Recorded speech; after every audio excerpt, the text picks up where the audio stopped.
following program is classified G. It's suitable for all ages.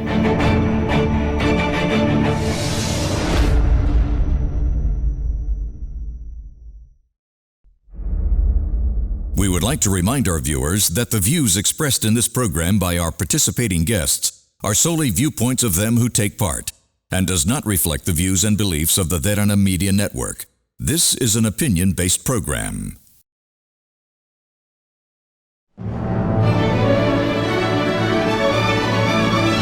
On a special Christmas presentation of Get Real, the Vaccinated Christmas. The world celebrates the birth of Christ once again amidst the pandemic as a new variant continues to pick up pace across the world. As of now, several cities in America and the United Kingdom are contemplating lockdowns, while the rest of the world is struggling to survive. Right now, the world we knew has completely changed. And with that, the way we celebrate Christmas too has taken a different tone. There have been some common features: the economic downturn, COVID in many countries. The common feature in which I rejoice is that you and we have reached out to Jesus Christ and He's responded. Here in Sri Lanka, Christians are doing their best to keep the spirits up, but the reality of a grim future keeps knocking on the door. Catholics across the nation are remembering the message of the birth of Christ after 2 years down to the Easter Sunday attacks, with questions of real perpetrators still dangling like the stars, unanswered.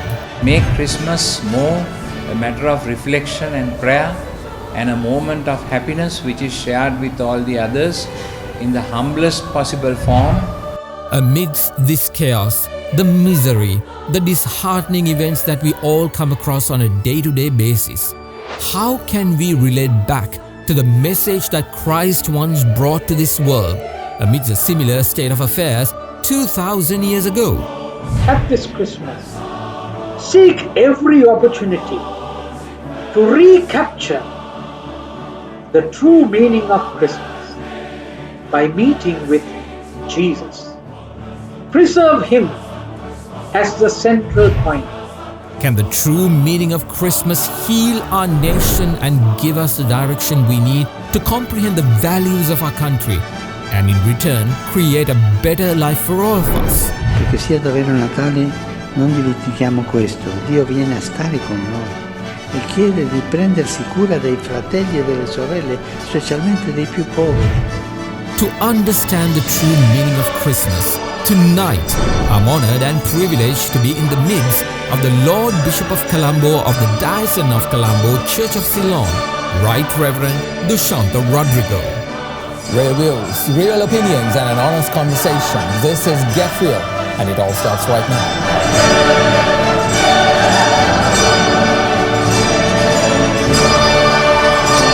This is a special presentation of Get Real, the Vaccinated Christmas, health, faith, divinity, and the true essence of Christmas. Now, reporting from Studio 24, here's Mahieash Johnney.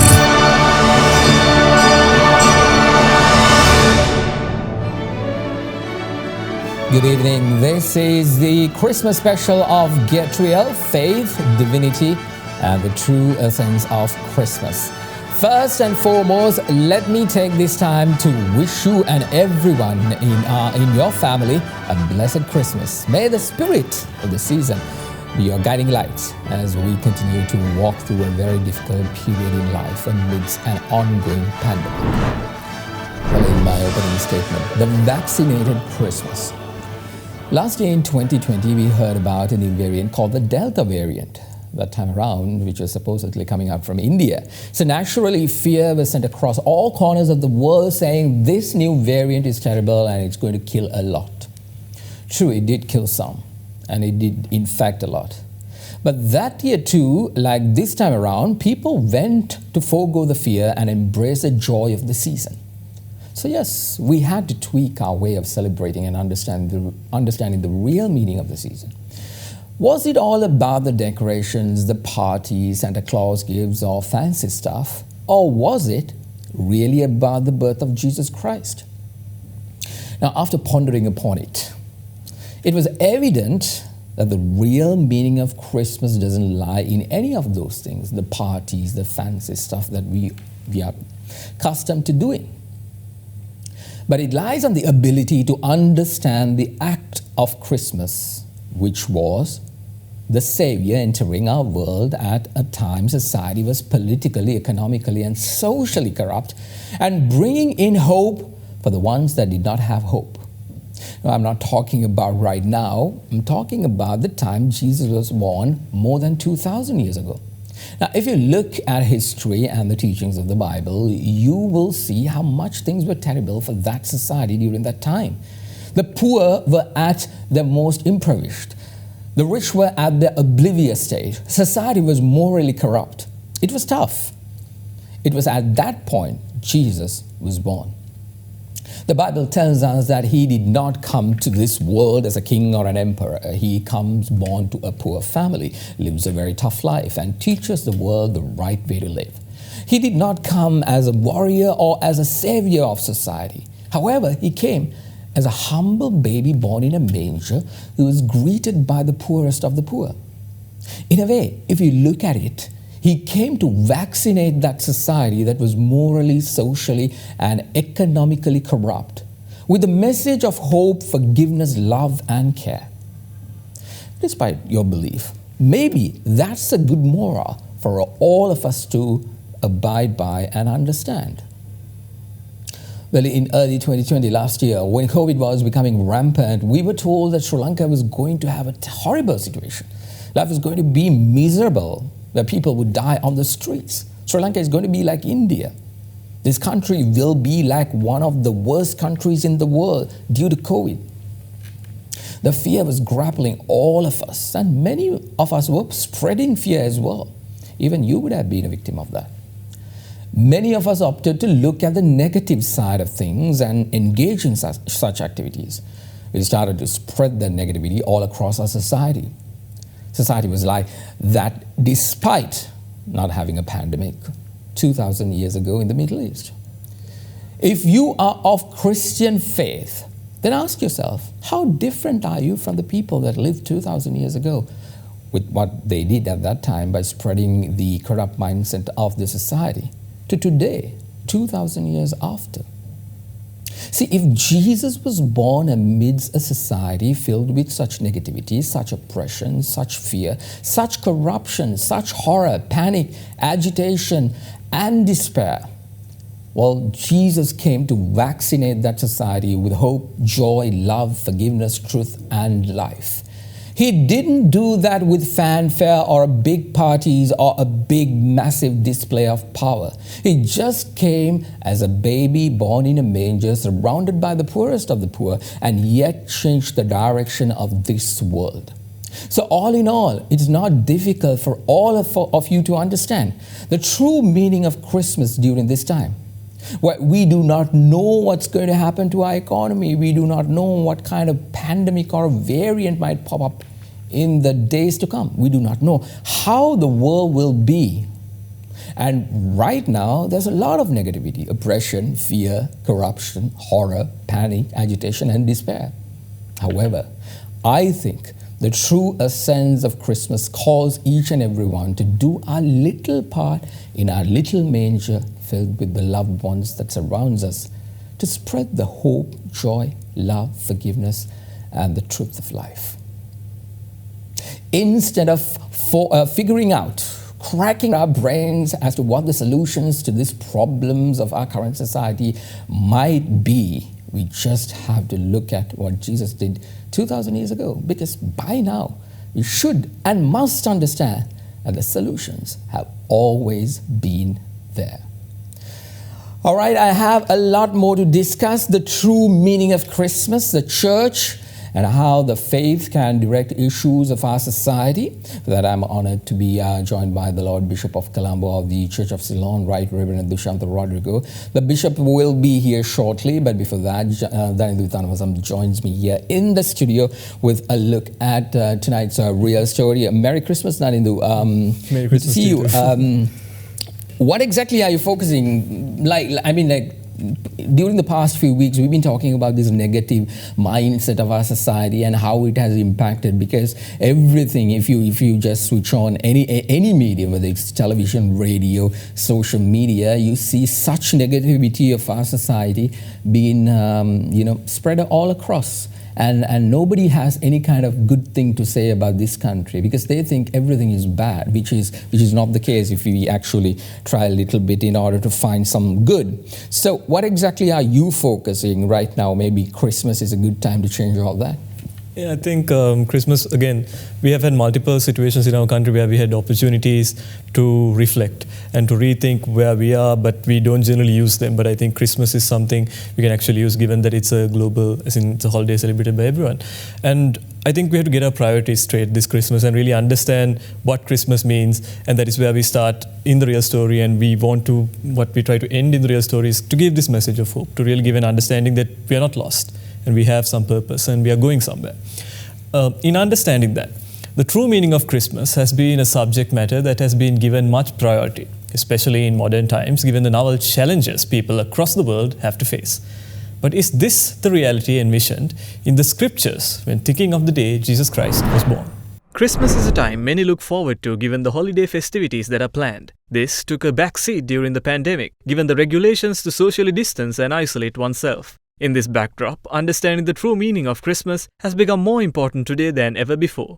The common situation that has arisen with regards to the celebration of the day Jesus Christ was born is that qualities such as vanity, wastefulness, and gluttony have overtaken the spirit of giving joy to one another. The commercialization of the holiday has led to predatory marketing strategies that have pushed people to outspend their purchasing power and move into a more dreadful time period just for the sake of upholding social norms. There is a global explosion of prices specifically for this seasonal period. Adobe Digital Price Index identifies that online inflation has hit record highs during this year, particularly due to supply chain issues. The bigger issue, however, has been that the rise in prices haven't stopped people from purchasing. It has been quite the opposite.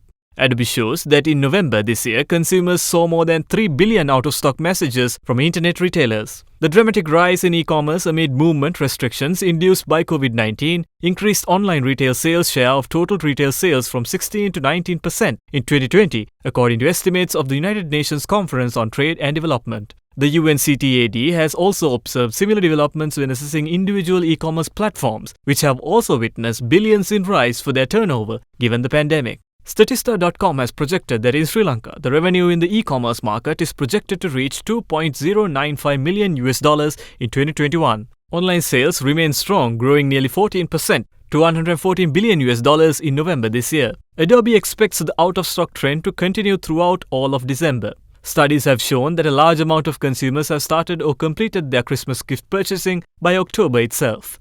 British nationals' total spending across a variety of categories identified by YouGov, a UK international internet-based market research and data analytics firm, for Christmas spending has risen for 2021, with the average person expecting to spend £1,108 during the festive season. That is closer to 300,000 rupees. Half of over-indebted British citizens suggest that their debt will worsen as a result of Christmas. In Australia, an average person is expected to spend over $1,232, which is above 250,000 rupees. In the midst of all these expenses, multiple market analysis reports have identified that vast amounts of gifts given during Christmas are either unwanted or returned. My wish is that you would get away from the consumerism and center your life on the person of Jesus, who is love. And therefore, your celebrations, your visits, they all will be filled with Christ-like love and forgiveness and mercy. Selfishness, an aspect that has unfortunately crept into the lives of most Sri Lankans, is another key aspect that needs to be addressed. On Get Real, we have prioritized the need for Sri Lankans to change perception and adopt a more patriotic mindset that contributes to the growth of the country. When assessing questions such as what the country can do for you without paying attention to one's own responsibilities, the core objective of a religion with deep roots in society would be missed.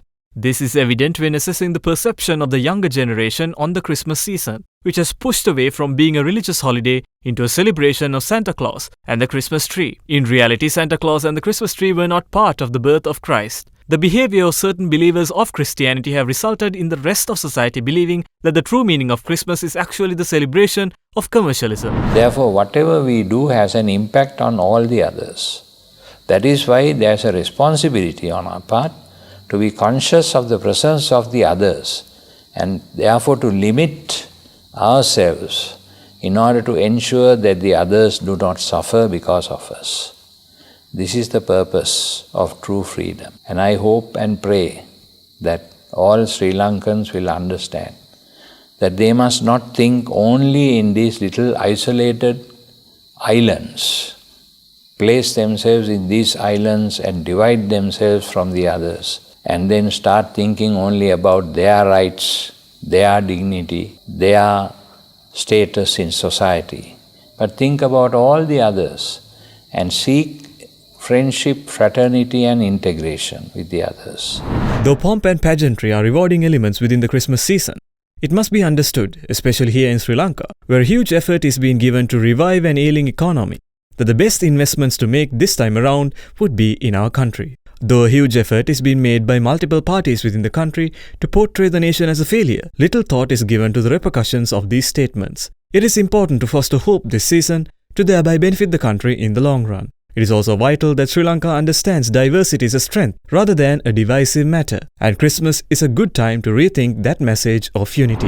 As a Buddhist leader, as a Buddhist monk in Sri Lanka, and also as an academician, as a university lecturer, I would like to say that Christianity as a universal religion leads the society into the right path. We have to get united by Sri Lankans as well as the people of the world in the name of humanism to get ready and united for the sake of the well-being of all humans. The choices we make across the year should certainly be reflected upon this Christmas, given that these are some of the essential years this country has faced in a long period of time. Mahieash, I believe Fitch gave us a gift this December. Hopefully the gifts that come along this season will be better than that. Hopefully, but the thing is organizations like Fitch Ratings and all these other organizations, I mean, we've been talking about this right throughout. When you try to do something different than what is being said, like there's a lot of pushback towards a liberalized economy, liberalized way of thinking, and once you understand that it doesn't work and you go towards the path of, you know, looking at your own country and trying to establish the values of this nation, obviously there's going to be a blowback, and that is very evident with Fitch Ratings downgrading our country, because they don't want Sri Lanka to stand by ourselves, because once we do that, all the masters we've been bowing down, like World Bank, IMF and all those, we no longer will be serving them. And that's a very good point that you made. Once again, Merry Christmas, Danidu, and thank you very much.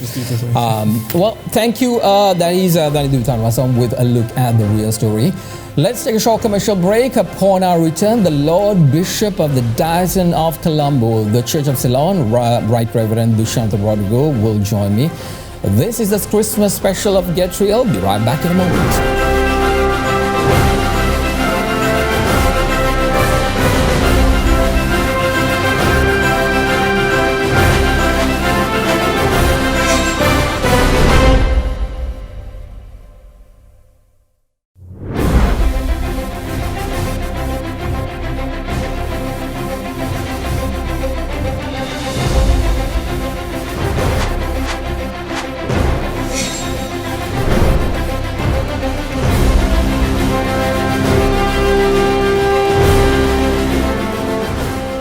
Everyone, to Get Real. Time now to get some context into the conversation we are having on this Christmas Eve.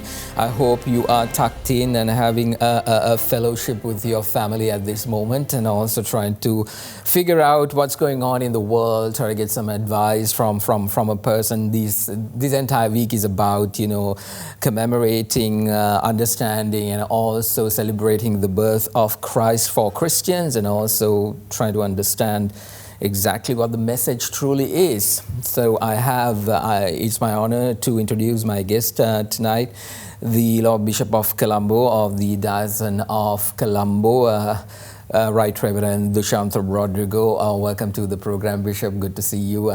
It's a personal honor of mine because I've known you from small days, and for me to actually do this interview with you, it is a milestone in my life per se. Thank you very much, and Merry Christmas, Bishop. I hope you are having a blessed Christmas. I want to start off. It is a tough time for this country. It is a very tough time. We've gone through now 2 years of COVID. Economy is not doing well. People are having so much of problems in terms of getting their life on day to day. How can we bring in the message of the birth of Christ and try to understand that whole thing? And how can we apply into today's world? Because it happened more than 2,000 years ago. So something that happened 2,000 years ago, the world has changed drastically. How can we take that message and apply it right now? First of all, blessed Christmas to you too, Johnny, and it is a joy to be associated with you on this program.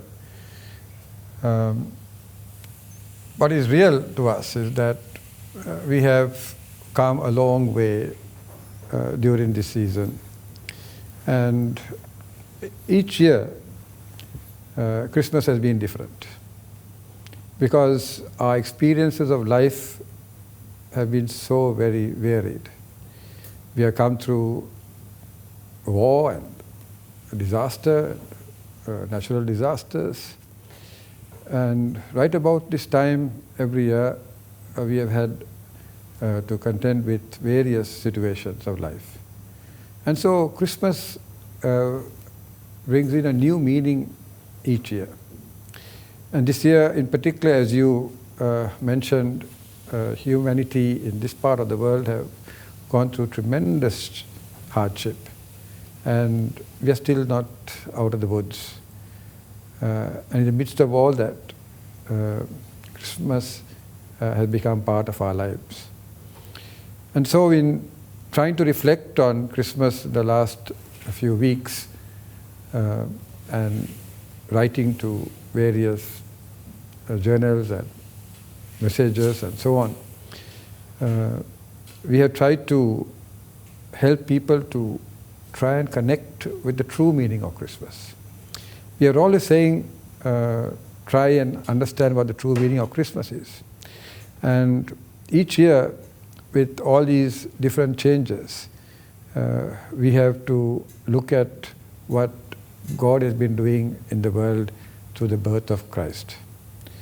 And this year, very especially, we have been asking that people focus their attention not upon themselves, not so much on what their Christmas list, wish list is all about, but what other people's wish list is for Christmas. Because meeting people who have lost their employment, meeting people who have lost people due to COVID, and so it has been a difficult time to cope with. And we must not forget for a moment that Christmas means looking at ourselves and celebrating it by ourselves. And therefore, we can connect with that event that happened 2,000 years because it becomes so very real to us in the here and now. Because that's the message that God comes among God's people. So if we were to ask God to come among us right now, and very especially at this Christmas, we would want God to come into our lives in a way that we can relate to God from the situations that we are in. And so, if you look at it, every single person has been affected. There is the poor, the rich, the not so rich, women, men, children, and as you know rightly, our children have lost a sense of perspective, and so to all of this that we are trying to bring the Christ child into our lives. Bishop, when you say this, because you know, we go to church on Christmas Eve, we go to church on Christmas Day, we hear this message of looking after one another and being a fellowship in the community and trying to pretty much bring everybody up together rather than focusing on what you just even said. But the problem here is people do not understand how to apply most of that teaching, because it has become so mundane. When you go to church, you sing the same songs, you say the same prayer, you say it is like a ritual. You do that, and there is a detachment from people who sits in the pew and then goes home, because the person who goes home is not the person who has been fulfilled with the teachings that was taught at that particular moment. It is pretty much you hear it from this ear and it goes out the other. How can the church, like how can people like you help people to understand, to gap the bridge? Because right now I want to get into the youth and what are the issues that they have later on in the program, but right now for a person who has pretty much heard the Lord's Prayer for millions of times, heard Psalm 23 millions of times, but then again, you know, how can they really reflect on life and the problems they are going through right now and try to apply that particular teaching and try to understand and be a better person at the end of the day? One of the challenges that the church has been posed with is to be relevant. And your question is very real because lots of people are grappling with that. How does the church become relevant? Not popular, but how does the church relate to people's situations of life? And the church has taken that question on very seriously. And very often we keep discussing how we can preach to people or teach people or relate to people, whether they are within the church or outside the church, in a way that people can connect with the teachings of Jesus Christ. And if one feels that there is a disconnect, then the church has a responsibility to say it again, to say it differently. And the church can never tie itself from relating to the diverse situations that people are living in. And one must not feel disconnected. And if they do, then the church must go back, ask the hard questions. What are we saying? What are we doing? If we are irrelevant, then we are not doing justice to the gospel. So the church has to learn and learn again and again from the 2000 years how to share this news, this good news, how to relate to people of all ages, and it's not just keeping people within the church, but making people to connect with their neighbor in a way that they have something to share. And it is only then that the relevance comes in. So we need to be aware of what's going on in the world. We need to ask hard questions from ourselves as to if a situation is happening in the world, what has the church done? And the church must step up to the challenges that are posed from the world and relate to it. Otherwise, it will become meaningless. So if people are feeling a disconnect, well, that's understandable. But we need to know, we need to hear it, and we need to rephrase what we are saying. Isn't that the criticism against the church all the time? The church doesn't change with the times and expect people to pretty much follow everything the way it was done, I don't know, thousands and thousands of years ago. The prayers, everything what I just earlier on mentioned. Bishop, how do you, when you're talking about relevance and the relevance of to the community and what the issues are and trying to understand, how do you become relevant to the current society today? Let's take what is happening today. We are celebrating Christmas amidst COVID. There's economic hardships. There's a possibility, there's a clash between certain ethnic religions, ethnicities, religion, lines, and all those kinds of things. That is happening. What can the church do in order to make sure, instead of saying the same thing, what can the church do different so that people do feel, well, this is a part of us, rather than forcing us to be part of them? The church must always be seen as a credible witness. And to do that, the church has to be seen as being out there. We are frightened to be misunderstood. And I think the church must never try to be understood. Jesus was never understood. He was more misunderstood in his lifetime.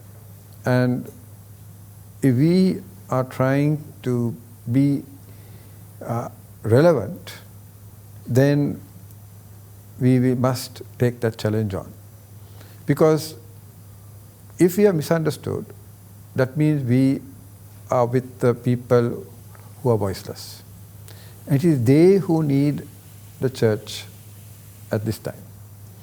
Because you find that all strata of society will find a way of surviving. But there are people who really cannot during this time. And for them, the church has to be a voice. So you will not be understood. You will not be popular. And the church must never seek to be a church that relates to people simply because they need to be saying it. And it's a tough one. Because how do we make Jesus relevant to people who really need to hear that message? So what we have been saying over the years, and what we have been hearing the church saying over the years, is what is good news to some is not good news to others. So we need to be conscious of that and not shy away from our responsibility. Before we go in for a break, I want to ask you about this. I'm sure the Bible picture books that we were taught in Sunday school when we were small. There was one picture that keeps coming into my mind, is when Jesus. It is pretty much a depiction, but Jesus is amidst the people. He's talking near the well. He's having a conversation. He's sitting among the people and trying to understand that's a picture that always keeps me motivated.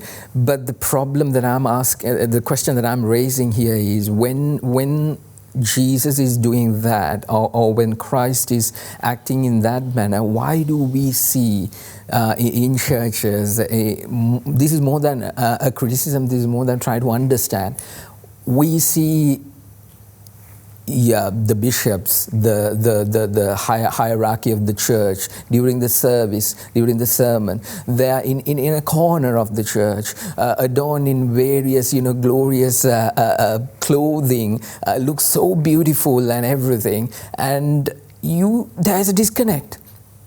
I do not feel like when I have seen, like most of the time in other denominations of the Christianity and Christian faith, they adorn themselves in gold and they say feed the poor. The message does not tally with what they're doing in action. So why is that happening right now? Because right now, where is the teaching of Christ, where he's sitting with the people, he is there with the people, he's washing the feet of the people who pretty much, he said he came to serve. So where is that why is that disconnect is still occurring in this time, day and age?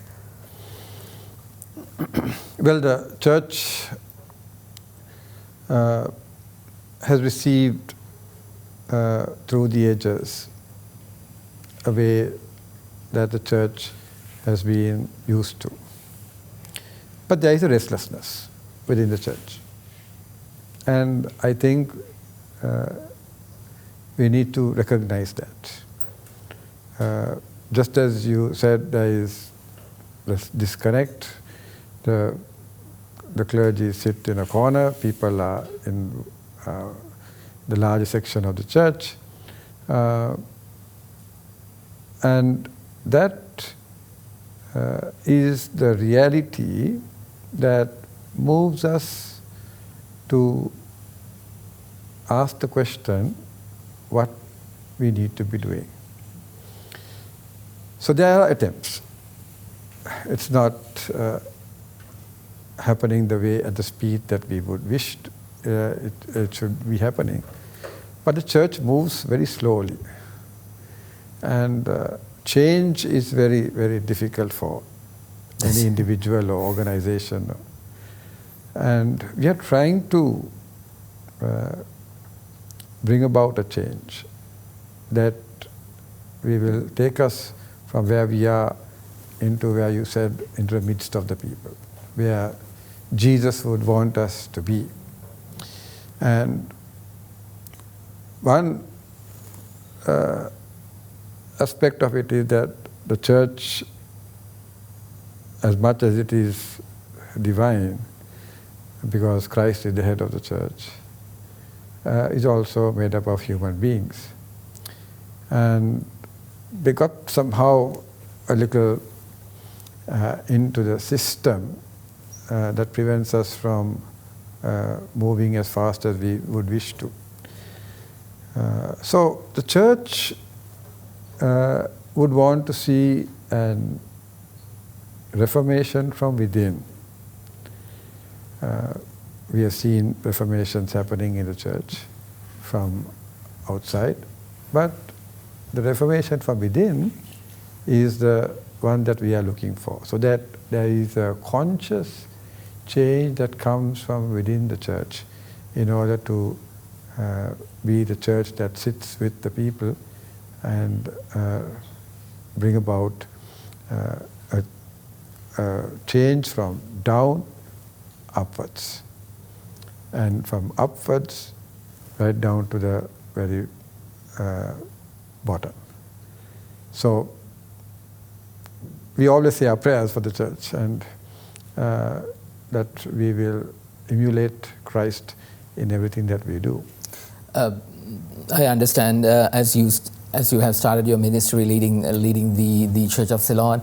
I think you were installed last year as the Bishop of Colombo, and it is a challenge, and you came in a very tough period in order to take care of the church. The church is not open because of COVID. We can't celebrate the Holy Eucharist the way we used to do it. So, but now this is a tough time. I understand that, and I want to talk about one of the other pillars of the church, which is the youth. But before that, let's take a short commercial break. I'm in conversation with the Lord Bishop of Colombo, Bishop Dushantha Rodrigo. We'll be right back. You're watching Get Real.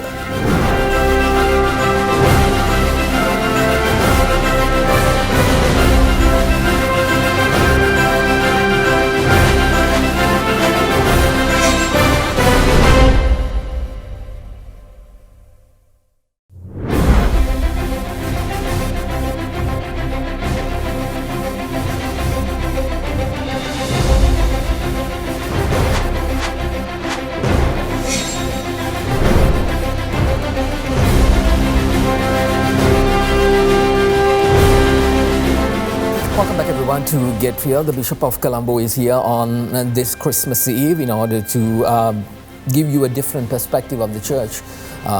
He is in a different position today, not in the pulpit talking to the masses. But Bishop, I want to talk about the youth, one of the biggest pillars of the church. Hopefully that the church was banking on the youth to keep the church going, the ministry, the doctrine, the faith, to continue it. But let's take a look at what's happening in Sri Lanka these days. The youth seems that they are not part of the church, the part of the whole conundrum of what the faith is all about. They understand there's God, there's Jesus Christ. They understand that, but the church, the whole establishment, seems to be not understanding their issues, the modern issues, not the ones that they used to have those days, but telling whenever they raise some issue in terms of, let's say, I don't know, I don't want to do this, or I don't want to do that. But then again, you're forced to say, no, you have to be a Christ-like person, that kind of thing. So it is more or less talking down at them rather than having a conversation. What is your take on that? Or how do you see, as you start leading this church from a difficult period to a time of solace, how do you see the youth? What is your perspective on the youth?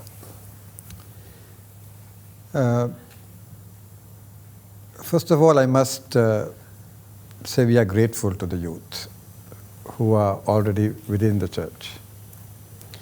And the pandemic threw a huge challenge to us. Suddenly we had to stop having physical services. And we had to do everything online. Where did we go? We reached out to the young people in the church. They are very tech savvy. And they came up with various ideas, almost overnight. And they put the church out there online, so that the church could reach out to everyone. So I keep telling the youth today, this is your time. If it has never been before, this is the time that you need to discover your place in the church.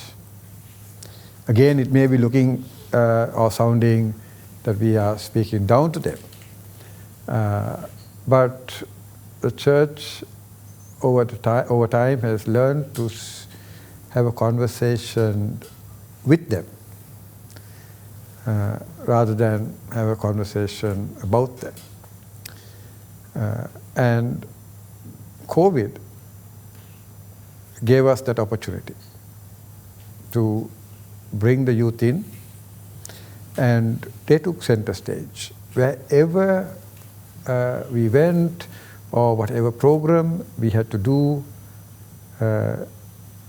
online, the youth took the leadership in organizing it all. So there is hope. And the hope is that now that the youth have understood that the church has not alienated them, but that the church has created a space for them, that the church can live up to that, change its ways, and relate to young people in a way that they feel that there is a place for them in the church. This has been a cry for a long time, that where are the youth? They are there for a period of time. Then they get on with their professional lives. And then we lose a large part of them. And some do return after a number of years. And so we have no program for them at all. And that's true. That is very true. If you take the number of people, young people who are in church, it's much more desirable to have much more. So the church, again, needs to look at that. Not take it lightly, but be able to open up. Has the approach by the church been, I mean, for me, what I've seen is, it's more or less about the fear of the church than the love of the church for the youth. We've been told by our parents, you got to behave this way, you have to do it this way. If not, you know, the father will be upset with you, or the bishop will be upset with you. You have to be a Christ-like person, and this Christ-like person and pretty much what you have to do is weighing heavy on them, because that is an added pressure with all the pressure that they have with school, what they're going on, with, you know, new relationships, they are getting into all that. This is another, like, you can't be true to yourself is one of the problems, because apparently the image the church has created is as such that if you behave the way you want to behave, you are, oh, you're a bad person, you're not good, you're, you know, how can you do this, you're a shame to the family, that kind of attitude. And that I have seen, Bishop, especially the youth, is slowly detaching themselves from the church and saying, okay, maybe this is not my place. But then again, how can you all invite them back and understand and talk to them and try to get, you know, it is not about somebody up here and you are down here, but it is equally trying to have, like for me to have a conversation with you at your higher stature, and for me on my low, but still we are able to exchange ideas and try to understand what's going on from your end and what's going on from my end. How can we replicate that in most of our churches these days? One of the important things is to keep the conversation going and never get tired of it, because the youth need to be heard, and their place in the church must be secured. If there is a situation where the church is stubborn, the church is refusing to give ear to the youth must not give up. But they must make their voices felt in the church. Because the church is them. Yeah. It's not, they are the future of the church, they are the church. We always get completely distracted with the fact that, oh, they are the future. And so we get on with what's the problems of today. But the real thing is that the youth are the church of today. And we need to take them seriously.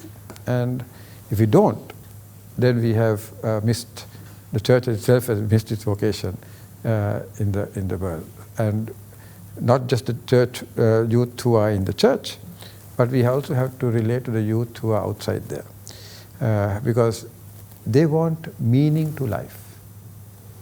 They want meaning to life. And I think if the church can relate to all youth, irrespective of whether they are Christian or not, then they will see in the church a hope for their lives. So they don't have to join the church, but they must see that there is a community that respects them, takes them seriously, their hopes, their aspirations, their dreams, and so that they can draw something for themselves, meaning, values, and use it to better themselves. Bishop, when I was small, church was a very integral part of my life because, because both my parents are clergy, but most of my friends, everybody who was with me, who were Christian, church was played a very prominent role in our lives when we were young. With today's day and age, classes, going for this, sports, you do like 150 things when you are at that younger age. And the only thing that is getting slowly sidetracked is the time that you have for faith or the church. Or how can they determine, like most of the issues that they are going through could be sorted out if they've heard the message of Christ, the true meaning of Christianity as a Christian individual. But that is not happening in the modern world. Parents want like 50 tuition classes, go for that, Zoom classes these days. And they are, I mean, obviously they are trying it really difficult to find time for church, not like how we found time for church and like Sunday was only for church. Today, Sunday is not only for church, it's for either tuition classes or sports or getting out with friends, having a good time and that kind of thing. So how can, I do not understand whether the church needs to change or the people needs to change. What is your message here? What can a modern, like a younger person who's watching right now, he doesn't know what time are you expecting me to come to church? Is it on Sunday? Because I don't have time on Sunday. What am I going to do? Because everybody's expecting me to be the first in the class, best in sports, everything, and so much of added pressure. How to tackle that? First of all, the church must change. And I think unless we are ready to take a serious look at our lives in the church, we will not be able to attract anyone to it, leave alone youth or children or even the more senior people. One of the difficult things that we have gone through for the last 2 years, very especially, is a number of suicides among young people. And we have, as a church, asked ourselves, what went wrong? This really couldn't have happened. What is it that we have done wrong that led these people to commit suicide? Wasn't there anybody in society, all faith groups, that these people could have drawn something from and save their lives to live? So it's not just about worship, or it's not just about coming to church. It's about the quality of life that one must get in coming to church. If we do not improve the quality of life, then we find that people will not come. Because the struggles out there need to be taken seriously, and young people need to be prepared spiritually to cope with those. Because when it is at the breaking point that they tend to then take their lives. And very often we don't even know the reason. And we have to just move on. And that's not fair.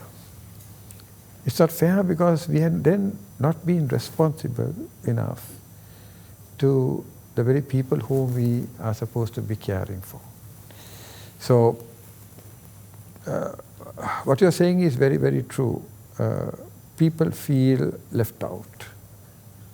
And we may be moving at a pace that other people cannot find themselves in it. Or they have moved beyond, further away. And they find that the church is lagging behind. And they're asking, why can't the church keep up with us? And those questions are something that we have to work out as we go along. But it has to be soon, because time is waiting for no one. And again, unless there is genuine effort on the part of the church to ask those serious questions and transform itself, we'll find that we are irrelevant. And that should not happen, because we have something to offer. And that must be brought to all levels of society. Is the church ready to ask those tough questions? Is the church ready to tackle those issues which are marginalized, which are not the proper way the church taught us to be, or if I'm taking about issues in terms of LGBTQ matters, especially affecting the youth these days. They don't know where to go to. They have no clue how to address this, because if you bring it out, you're shunned by the society, shunned by the church. So this is a very touchy subject. And then you have other issues in terms of the suicide matter, where to go.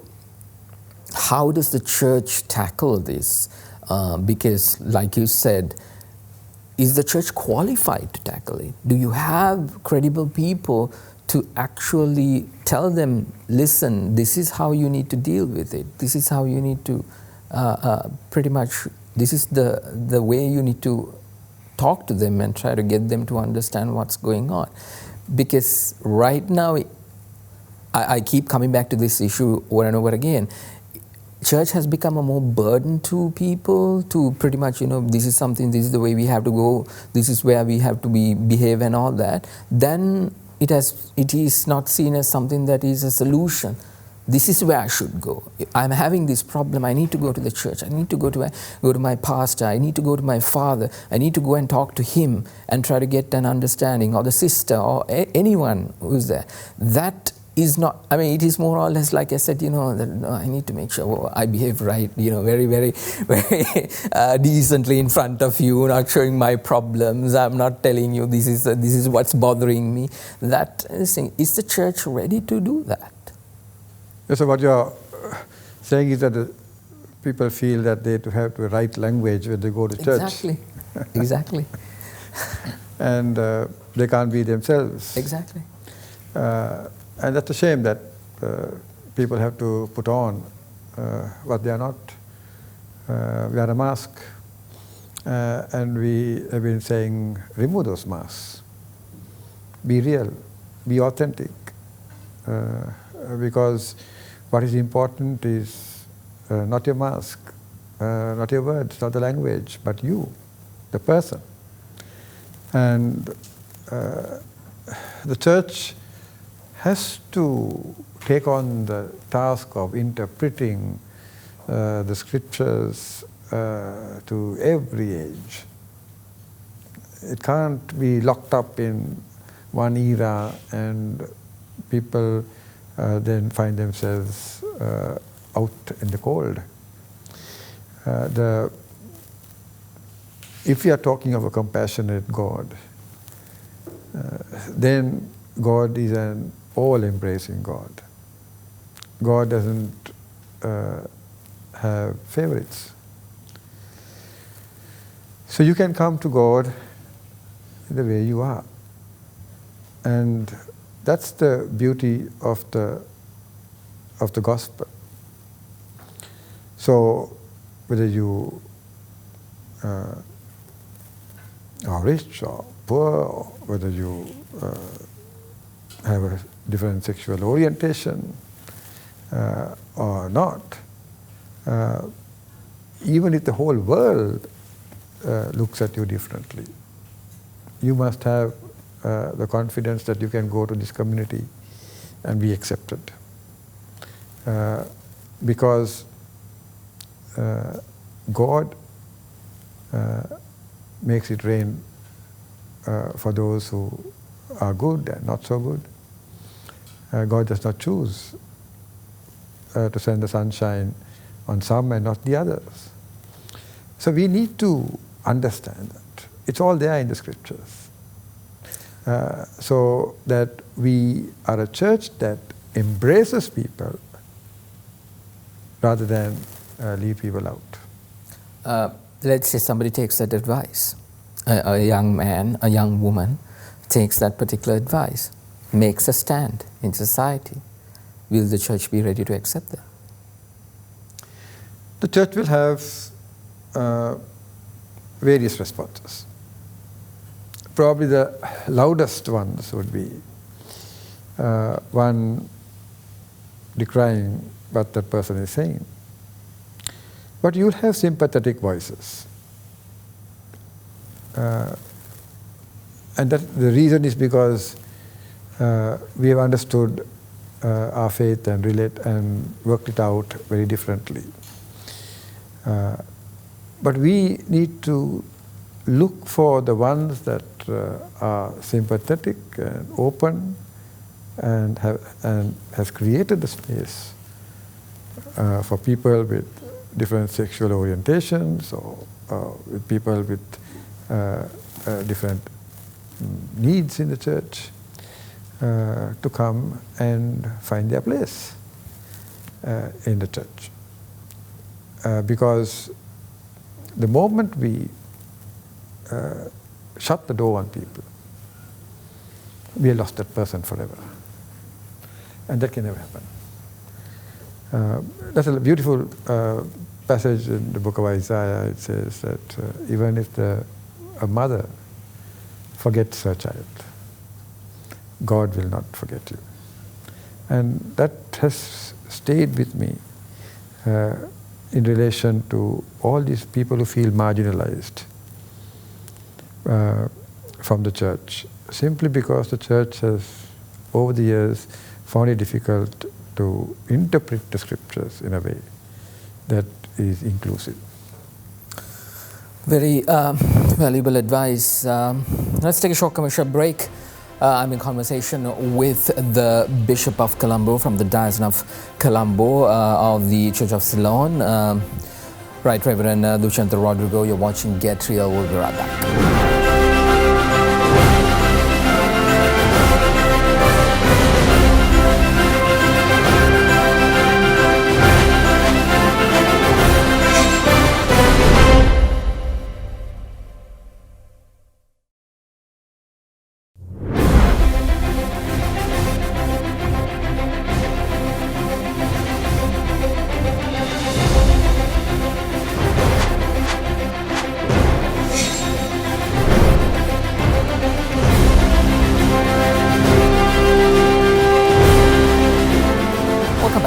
To Get Real, I'm in conversation with the Lord Bishop of Colombo of the Diocese of Colombo of Church of Ceylon, Right Reverend Dushantha Rodrigo. Bishop, you've been taking on some really tough questions and actually giving us a good insight, because it is very valuable to the people and not making this another church sermon where we have heard many times. Bishop, I want to get into another area which the church has been very reluctant to get into or to make them part of it. There's the Mothers' Union, a very strong integral part of any church. And then we have a very strong community where women are very actively doing their thing for the church. But giving them leadership has been a reluctant matter to the church. We've seen the Anglican church slowly changing from the UK itself. They are bringing in women priests and giving them ordination and giving them those leadership roles. We have seen there are women bishops in certain parts of the other world, and we see the Catholic Church doing the same thing. Now, the world has changed, but in terms of, I think we all have a mother. Jesus had a mother. So apparently treating the mother was a little bit reluctant in terms of leadership. What is your personal opinion on this? Because as you start, I need to tell the entire country that, you took steps to bring in, ordain, I think, 2 or 3 women into priesthood. My mother was part of it, and that is a positive step that you have actually taken. She worked for more than 27 years, and now only she's getting that kind of recognition from the church, which what I really need to understand, what do you think? Shouldn't we give them more space? Because we have had a woman president, the first woman prime minister. Sri Lanka is, like, when it comes to women leadership, we have led the way. So why not in the church? The question about women in the church has been there for quite some time now. And as you said, the church is undergoing tremendous change in that area. And we have recognized it as not just creating space, but that it is a human right for women to take their rightful place in the church. more so in the decision making of the church. So what we are very conscious of is that when we create committees, when we try to do some work, that there are always women participating in the life of the church. And we always now look for women to offer themselves for the ordained ministry in the church. So there's a conscious decision and a consciousness that we are working with. And that must be highlighted and recognized through the years. And I think those first years when the first women were ordained was a very tough time. Not everyone took to it, but I think the bishops at that time were very courageous. And because they took the initiative, that we are able to do what we are doing today. But we need to create the space. It doesn't happen automatically. And that's where human behavior is concerned. Unless we create that space, and how do we create that space is the important thing. We need formation. So as a person who has worked with children and teaching and so on, I always in class would prevent boys speaking in exclusive language. We change the language that we speak, whether women are around or not. So even if a group of boys are speaking, and they speak in a way that they don't include women in it, we then remind them that our societies are all made up of men and women. And at a very young age, you must drive this home, so that they are formed and fashioned, their thinking changes, in order that when they go out there, women will be given their due place, and respect of women, and acceptance of women, and to be able to stand shoulder to shoulder with men and do their part must happen, but it must happen with children at a very young age, and that formation is very important. And I think if the church can do that, then the church is leading the way. Because we always talk about the first president and the first prime minister being women in this whole world and all that kind of thing. But we forget that we are leaving the vast amount of women who are really the ones who are bringing in the sustaining this economy, on the tea plantations. You see, all these people are women. The ones who have gone to the Middle East are all women. The ones who are in the garment industry are all women. So they are the ones who are sustaining this economy of ours. And if we do not give them their rightful place, and probably they are the most number of people in this country, statistically. So we have to understand that it is now a moment in which everything is changing. And when I prepare couples for marriage, I always tell them, today the man is not the head of the home. Today we have switched roles. We have mixed roles. And everybody does... It's a partnership. In a partnership. They build their home, their family in a way that there is mutual respect, so that everybody knows that they have a place in the family. Bishop, finally, if you take Sri Lanka at this moment, like when I started this program, I said, we're going through a very tough time. Economically, politically, it is a headache for people to watch the news at 6:55 and then by 7:30 your mind is messed up, because looking at the things that is occurring in this country, no hope, no positivity, lot of negativity has taken over in all aspects of this society. Christmas, the message of Christmas, the birth of Christ, that also occurred at a time like that, 2000 years ago, when the entire world was losing hope and it was going through such a tough time. What is your message to the people right now on this Christmas Eve? As we await the dawn of Christmas, we must be assured that God does not leave us desolate. God did not do that at the time of the birth of Jesus. But God broke into human history. And that's the hope that we have and we cling to. And it's that hope that gives us the strength to go from one disaster to another. I always say that our people are living from one trauma to the other, and that there is no healing for our people because they're gone from a war to a natural disaster to the attacks that happened 2 years ago, and then the COVID and all that. So where is the healing? And we need to be sensitive to that. So this Christmas, don't go overboard with things. Be sensitive. Because there are lots of people who are hurting around us, and we don't even know them. We cannot even count the numbers. But if we live in a way that shows that we care, that's God's care.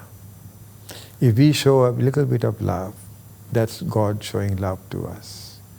And we can make a difference. And each and every person ought to make a difference in the life of other people, because that will enable other people to gain strength, to find solace, and to push their lives into a way that they build it and find courage to go on in the midst of their struggles. But the struggles are not going to be over. The struggles are going to be more. But yet, we need to be standing there and showing people that there are people who care. Even if you're a minority, it doesn't matter. The important thing is be out there doing your thing. And this Christmas especially, be out there bringing healing to body, mind and spirit of those who are in need of it.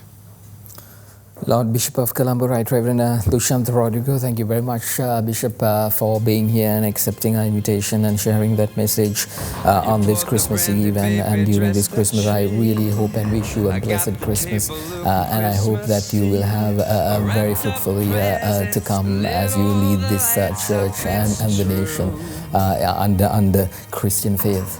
Thank you very much for coming. Thank you very much, Johnny. It's been a pleasure. God bless you. I hope I didn't put you in a lot of trouble on because I will go and get it from my mother when I go back home. Once again, thank you very much, and well, thank you very much for watching. That's all the time we have for you. In case you miss this program live on air, make sure you go to our YouTube page, youtube.com/Other English. You can catch all the programs we air on Other Derana 24, and also have a conversation with us on Facebook. Go to facebook.com/GetRealDerana. That's all the time we have for you tonight. I wish you a Merry Christmas. I hope to see you next week. And thank you very much for watching. Continue to stay positive, test negative. See you next time. I just can't wait to come and join the party now before it gets too late. Yeah, I'll put your Christmas sweater on. It's got to be done. Oh, the uglier the better, hun. Don't be the only one. You light up everybody's faces, and babe, you know the time has come. Play along, and get your Christmas sweater on.